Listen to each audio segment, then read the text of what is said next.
Hello friends, હું ભરત પ્રજાપતિ તમારું આ એજ્યુકેશનમાં સ્વાગત કરું છું. આજે આપણે સ્વાધ્યાયપોથી ભાગ 3 ધોરણ 6 શરીરનું હલનચલન પાઠનું સંપૂર્ણ સોલ્યુશન જોવા જઈ રહ્યા છીએ. સોલ્યુશન જોતા પહેલાં જો તમે અમારી ચેનલ પર નવા હો તો પ્લીઝ ચેનલને સબસ્ક્રાઈબ કરી દેજો, વિડીયોને લાઈક કરી દેજો અને તમારા મિત્રો સાથે વિડીયોને શેર કરી દેજો. તો ચાલો હવે આપણે શરૂ કરીએ. નીચેનામાંથી કયા આપણા શરીરના હલનચલનમાં મદદ કરે છે? તો અહીં આવશે એ અને સી. તો એ અને સી. નીચેનામાંથી કયા સાંધા અચલ છે? તો ઉપરનું જડબું. આગળ જોઈએ. કોઈ પણ વસ્તુને ગતિ પ્રદાન કરવા માટે કેટલા સ્નાયુનો સંયુક્ત રીતે કાર્ય કરવું પડે છે? તો 2. તમે તમારા માથાને ડાબે જમણી દિશામાં કયા સાંધાના કારણે ફેરવી શકો છો? તો ઉખળી. હવે આપણે જોઈએ કે નીચેના પ્રશ્નોના માગ્યા મુજબ જવાબ લખો. તો હલનચલન કોને કહે છે? તો આપણા શરીરના અંગોને કોઈ એક કામ કરવા માટે હલાવવાની ક્રિયાને હલનચલન કહે છે. પ્રચલન કોને કહે છે? તો સજીવની પોતાની જાતે એક જગ્યાએથી બીજા જગ્યાએ સ્થાન પર જવાની ક્રિયાને પ્રચલન કહે છે. આપણે કોઈ વજનવાળી વસ્તુ ઉચકીને મૂકીએ છીએ ત્યારે સ્નાયુઓની સ્થિતિમાં શું ફેરફાર થાય છે? તો સ્નાયુ ખેંચાય છે અને ફરીથી મૂળ સ્થિતિમાં આવી જાય છે. 8. શું બધા સજીવો પ્રજનન કરે છે? પ્રચલન કરે છે? ઉદાહરણ આપો. હા, બધા સજીવો પ્રચલન કરે છે, પણ જુદી જુદી હોય છે રીત, જેમ કે ચાલવું, ઉડવું, દોડવું, તરવું વગેરે.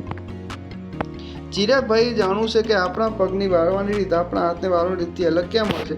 કારણ કે હાથે મિજાગ્રા સાંધાને જોડેલો છે જે ફક્ત આંગળીની દિશામાં જ વાળી શકે છે અને પગ પાત્ર પાછળની દિશામાં જ વાળી શકાય છે. તેથી આગળ જોઈએ. નિજાગ્રા સાંધા ખલદસ્ત સાંધા કરતાં કઈ રીતે અલગ છે? તેમાં આકૃતિ દોરી સ્પષ્ટ કરો. તે તમે એક આકૃતિ જોઈ શકો છો અને ઘૂંટણનો મિજાગ્રો છે તેની આપણે માહિતી જોઈએ કે મિજાગ્રા સાંધામાં આગળથી અવયવનું હલનચલન એક જ દિશામાં થઈ શકે છે, જ્યારે ખલદસ્તના સાંધા આગળથી હલનચલન ચારે બાજુએ વર્તુળાકાર થઈ શકે છે. ત્યારબાદ શેખનાઝ બહેન વર્ગખંડમાં શરીરનું હલનચલન એકમ સમજાવી રહ્યા છે. બોલતી વખતે તેમનું નીચેલું જડપું હલે છે અને ત્યાં કયા પ્રકારનો સાંધો છે? તો તે મિજાગ્રા પ્રકારનો સાંધો છે. 12મો પ્રશ્ન. હર્ષભાઈએ પ્રશ્ન થયો કે શું હલી ન શકે તેવા સાંધા હોઈ શકે? હા કે ના? જો હા, તો આપણા શરીરમાં તે ક્યાં આવેલા હશે?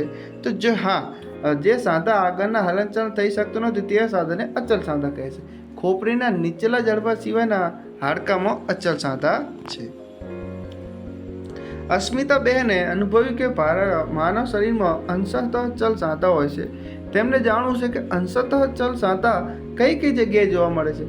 તો હા, જે સાંધા આગળ અંશતઃ હલનચલન થઈ શકે તેમને અંશતઃ ચલ સાંધા કહે છે. આગળ જોઈએ આપણે હવે. અંશતઃ પ્રમાણે તે શરીરના ગરદન, કાંડું, આંગળી, એડી, પગની જગ્યાએ આવેલા હોય છે. એક્સ-રે ફિલ્મ ક્યારે લેવામાં આવે છે? તો જ્યારે શરીરનું હાડકું ભાગે ત્યારે તેનું નિદાન કરવા માટે એક્સ-રે ચિત્ર લેવામાં આવે છે. હાડકા તેમાં સાંધાનો વિભિન્ન પ્રકારની ગતિ કરે છે. આ હલનચલન માટે તેમને કોણ યોગ્ય બનાવે છે? કેવી રીતે? તો મિજાગ્રા યોગ્ય બનાવે છે. આ પ્રકારના સાંધા બધી જ દિશામાં હલનચલન કરી શકે છે. નીતાબહેનને પ્રશ્ન થશે કે શું ગતિ માટે હંમેશા હાડકા તેમજ સ્નાયુની આવશ્યકતા રહેલી છે? ઉદાહરણ સાથે સમજાવો. આપણે આપણા હાથને કોણીયથી વાળી શકીએ છીએ તથા તેને મૂળ સ્થિતિમાં લાવી શકીએ છીએ. સ્નાયુ સંકોચાઈ શકે છે અને શિથિલન પણ પામે છે. આગળ જોઈએ આપણે હવે. નિર્ષકભાઈએ તેના ક્યારામાં અળસિયું જોયું તો તેને વિચાર આવ્યો કે સાપ અને અળસિયું બંને નળાકાર શરીર ધરાવે છે, તો બંને પ્રાણીઓની ચાલમાં સામ્યતા જોવા મળે છે કે નહીં? તો ના, બંને પ્રાણીઓની ચાલમાં સામ્યતા જોવા મળતી નથી. આગળ જોઈએ. ગાડીમાં બેને કબૂતર ઉડતું જોયું અને તેને આશ્ચર્ય થયું કે હું ઉડી નથી શકતી, પણ પક્ષી કેવી રીતે ઉડી શકતા હશે? તો પક્ષીઓના હાડકા સેન્દ્રિત અને હલકા હોય છે, શરીરમાં વાતાશયો હોય છે તથા શરીર પર પીંછા હોય છે. તેની મદદ વડે કબૂતર ઉડી શકે છે અને બીજા પક્ષી પણ ઉડી શકે છે. વૈદિકભાઈ કાંકરિયા તળાવમાં બતકને તરતું જુએ છે. તેને પ્રશ્ન થયો કે બતક પાણીમાં તરે છે, જમીન પર ચાલે છે અને ઉડી પણ શકે છે, તો આ બધું કેવી રીતે શક્ય છે? કારણ કે બતકની શરીરની રચના દ્વારા રેખીય છે, જેથી તે પાણીમાં તરે છે, જમીન પર ચાલે છે અને ઉડી પણ શકે છે. સાપ સીધી રેખામાં ગતિ કરી શકતો નથી. શા માટે? તો સાપના શરીરમાં લાંબો કરડસ્તંભ હોય છે અને શરીરમાં પાતળા અનેક સ્નાયુની મદદ વડે તે સીધી રેખામાં ગતિ ન કરવા તે આડો અવળો ચાલે છે. આગળ જોઈએ આપણે.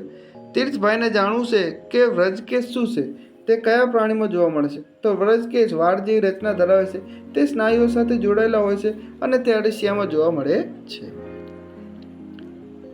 રેહસને ગટરમાંથી વાંદાને ચાલીને બહાર નીકળતો જોયો. તે પાંખો ફેલાવીને ઉડી ગયો. વાંદાની ચાલ અને ઉડવા માટે જવાબદાર કારણો લખો. તો વાંદાને 2 જોડ પાંખો હોય છે અને 3 જોડ પગ હોય છે. તેથી જીતેશભાઈએ અનુભવ્યું કે આપણે શરીરમાં કેટલાક અંગોની સ્વરૂપે બધી જ દિશામાં લાવી શકીએ છીએ અને શા માટે? તો ખભા આગળના 2 હાડકાના જોડાણ અને નીચેમાં આવેલ છે જે જોડાણ છે તે. હવે આપણે જોઈએ યોગ્ય જોડકા જોડો.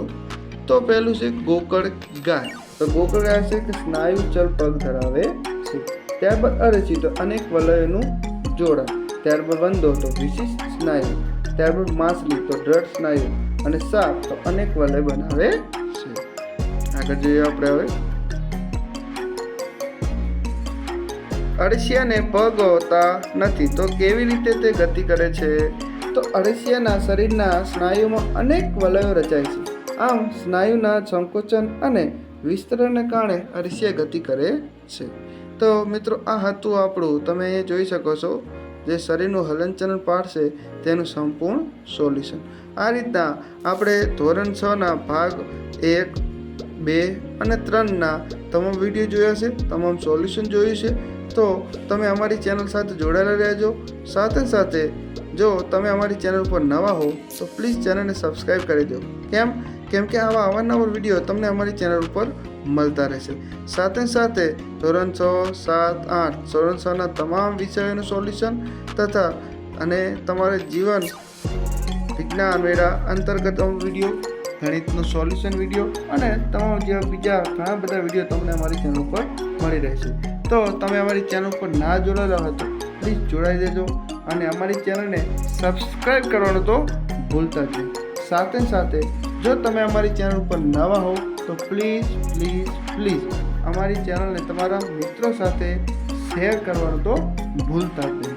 અને હા, તમે જો વિડીયોને લાઈક ના કર્યો હોય તો વિડીયોને લાઈક પણ કરતા જજો, જેથી કરીને અમને પણ નવા વિડીયોઝ બનાવવાની મોટિવેશન મળે અને તમને જેમ બને તેમ સારું શીખવી શકીએ અને સારા વિડીયોઝ બનાવી શકીએ. તો હવે મળીશું એક નવા વિડીયો સાથે. ત્યાં સુધી આપણે તેનો અભ્યાસ કરતા રહીશું. Thank you.